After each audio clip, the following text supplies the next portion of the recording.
Senhor presidente, senhores deputados, senhoras deputadas, a bancada do Partido dos Trabalhadores tem muito claro que um dos grandes desafios do nosso país hoje é o enfrentamento ao crime organizado, ao tráfico de drogas, ao tráfico de armas. Sabemos também, senhor presidente, que em vários estados da federação, neste último período, inclusive pela ausência das políticas do governo federal, do controle das fronteiras, de ações integradas com os estados, esses indicadores de violência e criminalidade têm exigido das autoridades respostas. Para os senhores e as senhoras terem uma ideia,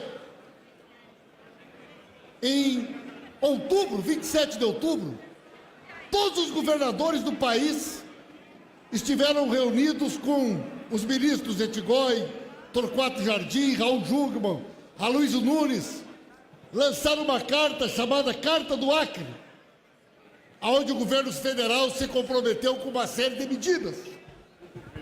Nenhuma saiu do papel. Nada do que o governo federal se comprometeu com os estados saiu do papel. Existe desde julho do ano passado um decreto que permite o uso das Forças Armadas no Rio de Janeiro. Este decreto foi prorrogado em janeiro. Algum dos senhores e as senhoras conhecem algum relatório? Quanto foi gasto? Aonde foi investido? Quais são os indicadores que diminuíram?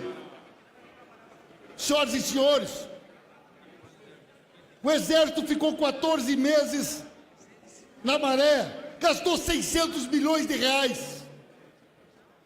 E isto não reduziu nenhum indicador de criminalidade e violência no Rio de Janeiro. O comandante-geral do Exército veio a esta casa e disse: não é tarefa do Exército. Qualquer pessoa com o mínimo de informação sabe que para bater crime e combater o crime organizado é necessário inteligência, investigação, trabalho profissional. Não há no mundo, senhores e senhoras, nenhuma experiência bem-sucedida da utilização das Forças Armadas para combater o crime organizado. As experiências recentes da América do Sul e na América Central, no Peru, no México, foram desastrosas. Senhoras e senhores, este é um governo falido. Este é um governo derrotado. Este é um governo que é rejeitado por 97% da população brasileira e que teria que chegar hoje aqui e anunciar que não tem os votos para destruir a Previdência Pública no Brasil. É um governo irresponsável que joga com o sentimento justo e necessário da população que quer ter mais segurança num gesto politiqueiro, sem planejamento, que não tem, senhor presidente, nenhum interesse em enfrentar efetivamente os graves problemas da segurança pública do Brasil. Senhores e senhoras, o estado do Rio de Janeiro é o 10º estado do Brasil nos indicadores de mortes para cada grupo de 100 mil habitantes, mortes violentas, que é um indicador internacional da violência. A cidade do Rio de Janeiro está no 20º lugar. Por que a intervenção no Rio de Janeiro? Pela repercussão política? Pelo interesse eleitoral? É porque lá está a Rede Globo? Ora, senhores e senhoras, qualquer pessoa que tenha um mínimo de bom senso sabe que este governo, neste momento, está em busca de muitas coisas, mas com certeza nenhuma delas é a sua preocupação com a vida do cidadão e da cidadã do Rio de Janeiro. Meus amigos e minhas amigas, um governo que fala que vai fazer uma intervenção, mas se tiver os votos para votar a reforma da Previdência, pode suspender a intervenção a qualquer momento.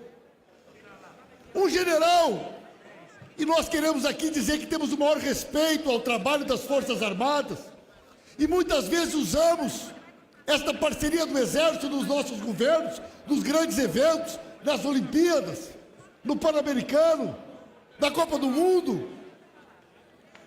O general foi avisado 5 horas antes da coletiva. Isso prova que não havia nenhum planejamento. Esse tema é um tema muito sério. O povo brasileiro não pode ser submetido a uma situação como essa. As Forças Armadas merecem todo o nosso respeito. Agora, convenhamos, os senhores acham mesmo que é sério? Um governo que, há poucos meses atrás, foi acusado pelo Ministério Público Federal de que Michel Temer é o chefe de uma perigosa organização criminosa e que Moreira Franco e Eliseu Padilha só não estão na cadeia porque este Congresso não permitiu que eles fossem afastados, possa coordenar alguma ação de combate organizado no país? Ninguém acredita nisso. Todos sabem que é uma aventura em busca de criar um candidato, porque o golpe não tem representante. Nós ouvimos agora a ideia de que o governo quer negociar com a Justiça mandados de busca e apreensão coletivos. Os senhores sabem o que significa isso? A senhora sabe o que significa uma autorização judicial para que num bairro, numa vila, da periferia de qualquer cidade, a polícia possa entrar de dia ou de noite, botando o pé na porta de todas as casas, de trabalhadores, de trabalhadoras, com jovens, com crianças, para defender o quê? E aqueles que são os grandes transportadores de helicóptero, 450 quilos de pasta base de cocaína, sequer foram investigados. Nos grandes esquemas de corrupção dos palácios, dos bairros nobres, vão receber esse tratamento? Mandados de segurança coletivos? Senhoras e senhores, se nós juntarmos todas aquelas imagens que a Rede Globo mostrou durante o Carnaval, não dá 10% do que foi encontrado no apartamento do Gedel, mas enchem a boca para dizer que é preciso combater os vagabundos criminosos, mas são cheios de mise-en-scène para se dirigirem a Eduardo Cunha, Gedel e tantos outros verdadeiros criminosos que saquearam o dinheiro desse país, que falta para a saúde, que falta para a assistência social, que falta para as políticas de inclusão, para gerar emprego, para uma juventude que hoje sofre pela falta de perspectivas, de um governo que está destruindo a nossa soberania e a esperança do povo brasileiro em ter uma vida melhor. Todo governo fracassado tenta inventar uma guerra num gesto de desespero. Olha o que aconteceu com a Argentina quando o ditador Galtieri, já na sua final de carreira, levou o povo a uma mortandade de milhares de jovens por uma aventura em busca de popularidade. Estamos aqui diante de um fato histórico. Nós seremos cobrados ao longo do tempo, porque esta é uma porta que está se abrindo e não se sabe como será fechada. Pode ser o início de um processo acelerado de constituição de um estado de exceção, do estado policial, sem controle, senhoras e senhores. E esse parlamento tem o dever constitucional de dizer não, e a bancada do Partido dos Trabalhadores votará não aqui nesta casa essa noite. Muito obrigado.